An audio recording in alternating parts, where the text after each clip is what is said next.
help stop the spread of COVID-19, practice social distancing, and wash your hands frequently. Welcome to InfoHub. It's Wednesday, April 1, 2020. Guyana now has 19 confirmed cases of COVID-19. This was disclosed by the Minister of Public Health, the Honorable Valda Lawrence, in her update to the nation today. As of March 31, 2020, 7 more persons were tested positive for the coronavirus in Guyana, taking the total number of confirmed cases to 19.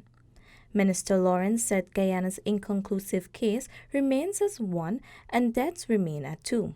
Of the numbers above, the regional breakdown is as follows: 1 in Region 3, 17 in Region 4 with 1 inconclusive, and 1 in Region 6. The total number of persons who have been tested has moved from 52 to 70, with 19 positives, 50 negatives, and 1 inconclusive. The Public Health Minister disclosed that 36 persons are in institutional quarantine. Of the 11 persons in isolation, 1 person is hospitalized in the COVID-19 ICU unit. The number of persons currently on home quarantine known by the Ministry of Public Health is 119. In an effort to mitigate the novel coronavirus, Minister Lawrence noted that her ministry continues to strengthen community and hospital surveillance and its rapid response surveillance team.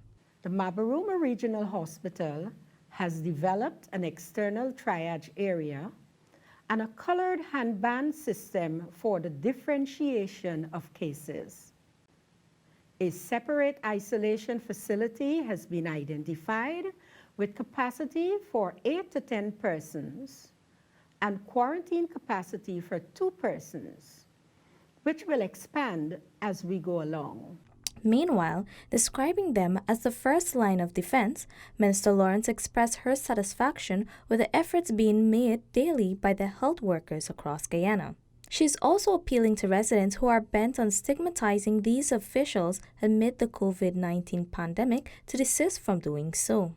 Let me first commend the courageous and indefatigable efforts of all of you.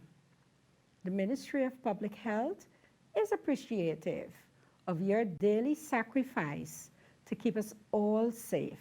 To all those who are bent on stigmatizing our health workers, refusal of entry to public transportation, among others, to immediately put an end to this. You are certainly being irresponsible and weakening our line of response by your negativity. 36,405 deaths have been recorded globally and 750,890 cases were confirmed. These figures were recorded from 210 countries. The numbers of deaths recorded in 51 countries in the regions of the Americas is 2,836 and 163,014 were listed as confirmed cases. Neola Damon, InfoHub. The National COVID-19 Task Force has commended private sector businesses for the initiatives taken in advancing Guyana's fight against the spread of the novel coronavirus. In a release on Tuesday, the NCTF noted the decisions taken by several private sector entities to aid in the fight against the novel coronavirus. The Guyana Association of Bankers has restricted business hours to 4 hours per day, while numerous businesses have implemented measures to foster social distancing and restrict human interaction. Some non-essential businesses have restricted or closed their operations while continuing to pay staff. The PSC, along with numerous civil society organizations, are also engaged at the level of National Emergency Operations Center, NEOC, which forms an integral part of the national structure. On Tuesday, Director General of the Civil Defense Commission, Lieutenant Colonel Kester Craig, held a very productive meeting with several stakeholders. Another meeting is scheduled for tomorrow with multiple representatives, including from the PSC, Guyana Manufacturers and Service Association, GMSA, and the Georgetown Chamber of Commerce and Industry, GCCI. The NCTF disclosed that it received a report that both private sector organizations and civil society representatives have pledged to meet regularly to support the critical work of the NEOC. The NEOC provides resource mobilization and financial and economic support. In this pandemic crisis, the efforts of all private sector and civic society bodies are welcomed and indeed necessary. Neola Damon, InfoHub. Pensioners are urged to refrain once again from flocking the post offices amid the COVID-19 outbreak. This call has been made by the Minister of Public Telecommunications, the Honorable Catherine Hughes, who's also encouraging the utilization of other available options for safely obtaining those pensions. I'd like to take this opportunity to remind pensioners, and most importantly their family, that pensions are paid any day of the entire month. So we were trying to warn people, don't everybody come on the first day, don't come on the first 2 days. And most importantly too, pensions can be paid from any post office. Minister Hughes gave the reminder as scores of pensioners gathered this morning at the border post office to receive their monies. With the novel coronavirus around, such gather could spell chaos. The minister explained that there was a delay with the transfer of funds by the security personnel that led to the large crowd. We then had a backup of persons here, and the challenge has been ensuring that the pensioners that are lining up are maintaining a safe distance. I'm happy, and I want to thank the Guyana Police Force because they did send out some additional persons that helped the staff to keep that safe distance, and we had to continuously inform the pensioners of how important it is not to be too close to each other. The minister also reminded that relatives of the pensioners can also collect the monies on their behalf once authorization is given. She is also urging that they use the closest post office to their home. Nevertheless, the measures are in place at all post offices to slow the spread of COVID-19, and the border post office is no different. Senior Postmaster Sharon Haynes explains. We have the markings of not more than 6 persons in the office at one time. The markings are there. We have persons standing at the door to have them sanitized before they go into the office. Isaiah Braffett for InfoHub. Also note that the COVID-19 virus is spread primarily through droplets of saliva or discharges from the nose when an infected person coughs or sneezes. So it is necessary to practice respiratory etiquette. According to the World Health Organization, there is no specific vaccine or treatment as yet for COVID-19. However, there are many ongoing clinical trials evaluating potential treatments. The WHO will continue to provide updated information as soon as clinical findings become available. When the news returns, major airports remain closed to international flights until May 1. Details of these and more after the break.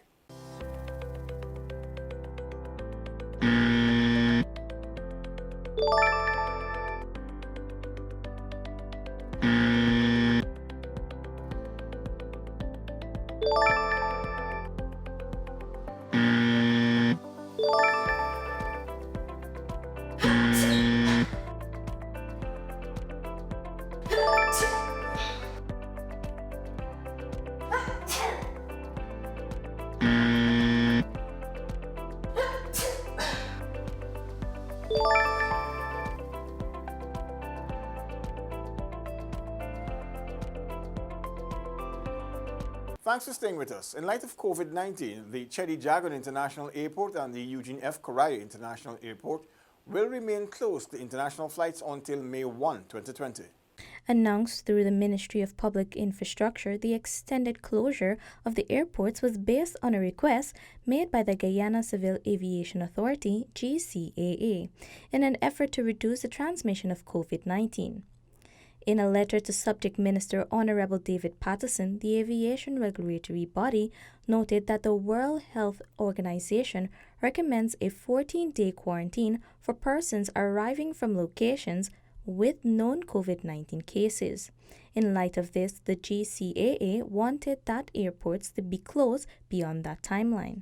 According to GCAA's Director General, Lieutenant Colonel retired Edward Field, With our initial 14 days about to expire, and with the lessons learned together with the prevailing regional and global situation, I hereby propose that the directive be extended for 30 days after its expiration until May 1st, 2020. Domestic flights will continue to operate as well as outgoing cargo flights, medivacs, and technical stops for aircrafts. The government has granted approval for humanitarian flights for citizens desirous of returning to Guyana, as well as facilitate the exit of nationals of countries such as Cuba and United States of America. Both major airports were officially closed to international flights on March 19th. Neola Damon, InfoHub. Even as social distancing is being practiced, chances are many of us still have to take a taxi either to work or to run errands. So here's what drivers and their passengers can do to protect themselves against COVID-19. As you stop for a passenger, politely ask them to sit in the back seat to create physical distance, social distancing. Avoid handling money with your bare hands.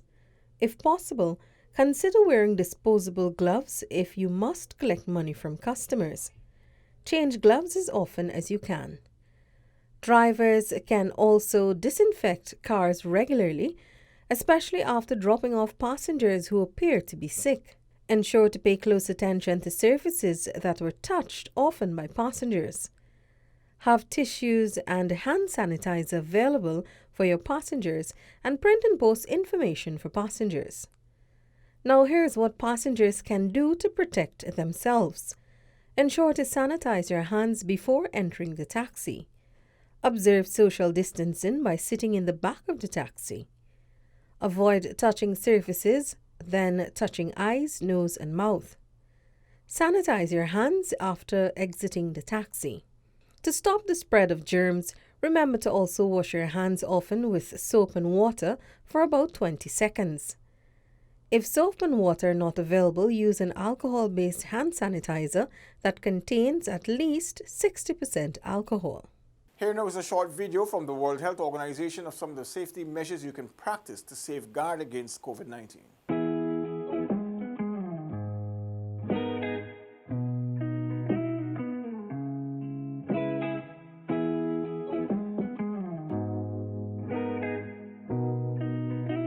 Remember to do your part to ensure that you do not put yourself at risk during this time. Spraying alcohol or chlorine all over your body will not kill viruses that have already entered your body. Spraying such substances can be harmful to clothes as well as to your eyes and mouth. Please be aware that both alcohol and chlorine can be useful to disinfect surfaces, but they need to be used under the appropriate recommendations. That's all for today. Connect with us on our social media platforms, including WhatsApp, Facebook, YouTube, and Instagram, as we bring you the latest and important news related to COVID-19 and much more. Also subscribe to our website, dpi.gov.gy. Your Bridge and Weather reports are up next. Stay safe. Goodbye for now.